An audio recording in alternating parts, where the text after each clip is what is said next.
বন্ধ হয়ে গেছে। তো এই সেটটি কোথা থেকে প্রবলেম হতে পারে এবং আমরা স্টেপ বাই স্টেপ কাজটি করব এবং এই বিষয়টি আপনাদের মাঝে আমরা শেয়ার করব। ভিডিওটি অবশ্যই আপনারা শেয়ার করে দেবেন এবং দেখতে থাকেন, এখান থেকে অনেক কিছু শেখার আছে। তো প্রথমত আমরা এই সেটটিকে চার্জে লাগিয়ে দেখব যে ব্যাটারিতে চার্জ আছে কি নেই। তো দেখেন যে আমরা চার্জে লাগিয়ে দেখছি, এখানে চার্জে লাগানোর পর 1 2 একটা রিডিং নিচ্ছে, এখানে 1 উঠে দাঁড়িয়ে আছে।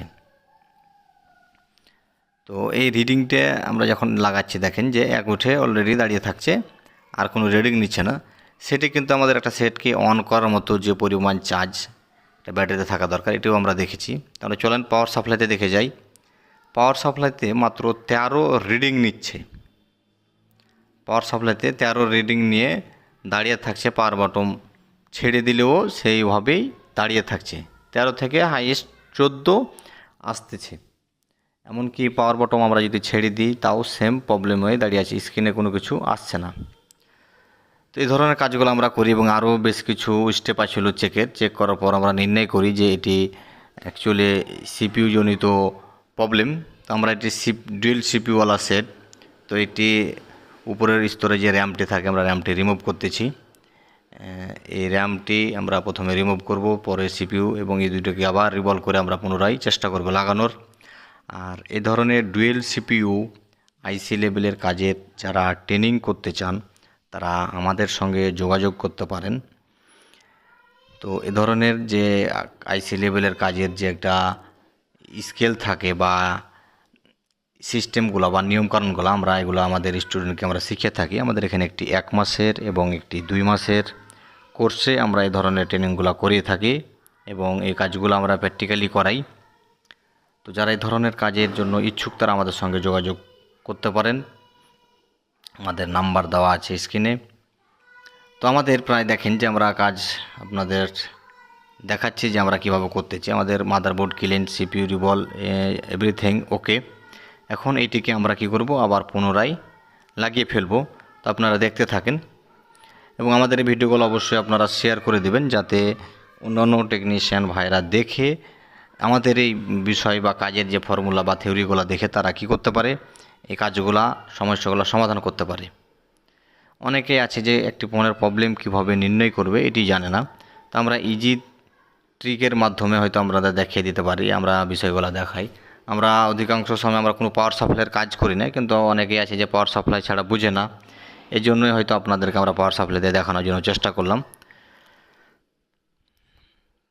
আর যারা এখানে ট্রেনিংয়ের জন্য আসবেন, অনেকে ভাবছেন যে এখানে থাকা খাওয়ার কী ব্যবস্থা। এখানে আমাদের থাকা খাওয়া সব ধরনের সুযোগ সুবিধা আছে। থাকাটা আমরা সম্পূর্ণরূপে এখনও পর্যন্ত আমাদের ফ্রি আছে সবারই জন্য, আর খাওয়া খরচটা হয়তো আলাদা লাগে। এইভাবে আমরা কোর্সগুলো করি এবং আমাদের সকাল 10টা থেকে রাত্রি 10টা এইভাবে আমরা ট্রেনিংয়ের কোর্সগুলো করাই। আমাদের এই টাইম সকাল 10টা থেকে রাত্রি 10টা হচ্ছে ক্লাস টাইম। তো আমাদের দেখেন যে অলরেডি আমাদের সিপিইউ লাগানো হয়ে গেছে। এখন আমরা র্যামটি লাগিয়ে ফেলেছি। তো র্যামে অনেক সময় আমাদের সাইডে পেস্টগুলো দিলে হয়তো র্যামের ভিতরে পেস্টটা গেলে আরও সুন্দরভাবে লাগবে। এই যে লাগানোর কিছু নিয়মকানুন, আইসির কাজের কতটুকু কোন আইসিতে কখন কিভাবে আমরা টেম্পারেচার ইউজ করব, একটা আইসিতে কতক্ষণ ধরে আমরা টেম্পারেচার ইউজ করলে আইসিটি নষ্ট হবে না, এরকম বিস্তারিত বিষয় আছে। এই এগুলোই আমরা প্র্যাকটিক্যাল করাই, কাজগুলো হাতে দিই, আমরা করতে দিই যে ঠিক আছে আপনি আইসিটি উঠান লাগান, তারপরে দেখেন যে আপনার সেটটি রানিং আছে কি নেই। এভাবে আমরা প্র্যাকটিক্যাল কাজগুলো করি। আর প্রতিনিয়ত আপনাদের মাঝে আমরা শেয়ার করি যে আমরা কী ধরনের কাজগুলো করি আর কী ধরনের কাজগুলো আমরা ট্রেনিং দিয়ে থাকি।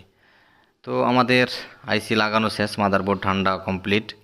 এখন আমরা সেটটি দেখব যে কোনো রেসপন্স করছে কি করে না। আমরা চার্জে লাগাইলাম, এই দেখেন যে চার্জে লাগানোর পর অলরেডি পোকো এই লেখাটি চলে এসেছে। দেখেন যে চার্জও নিচ্ছে, আমাদের দেখেন যে মোটামুটি 4% মতন চার্জ আছে। তাহলে প্রথমে আমাদের যে ব্যাটারিটা ছিল ওইটাই ব্যাটারি, ওইটাই সেট, সমস্ত কিছু ওইটাই। তো আমরা প্রথমে লাগানোর সময় 1 2 এরকম রিডিং আসছিলো, কিন্তু এখন আমরা চার্জে লাগানোর সময় সেই ফোনই আবার 4% চার্জ দেখাচ্ছে। তার মানে আমাদের একটা সেট অন করার সময় ব্যাটারিতে চার্জ ছিল, অটোমেটিকলি অফ হয়ে গেছে। তো আমরা সেটটা পুনরায় অন করি এবং এটি X3 Pro মডেল আমরা এটি দেখাই, কাস্টমার যেটি আমাদেরকে বলেছে যেটি X3 Pro। তো আমরা এই X3 Pro মডেলটি আমরা আপনাদেরকে দেখাই। তো এখন টাচ এভরিথিং এই কাজগুলা করবে। তো দেখেন যে আমাদের সেটটি ফুল ওপেন হয়েছে এবং আমরা সেটিংয়ে গিয়ে আপনাদেরকে দেখাই যে এটির অ্যাকচুয়ালি মডেলটা কত আছে। দেখেন যে এটি আপনাদের আমরা দেখানোর চেষ্টা করছি যে প্রসেসিং বেসব্যান্ড এগুলা এভরিথিং ঠিকই আছে। 8GB র্যামের একটি সেট এবং দেখেন যে পোকো X3 Pro মডেলটি অলরেডি উপরে লেখা আছে পোকো X3 Pro। তো দেখেন যে আমরা কাজের প্রসেসগুলো আপনাদেরকে দেখানোর চেষ্টা করলাম যে কীভাবে বুঝবেন কোথা থেকে প্রবলেম। এরকম আরও অধিকাংশ ফোন আছে, আরও অনেক ধরনের প্রবলেম আছে যে কোথা থেকে কি প্রবলেমটা আপনি কিভাবে বুঝবেন, কিভাবে নির্ণয় করবেন যে কোথাকার প্রবলেম আর কিভাবে আপনি সমস্যাটা সমাধান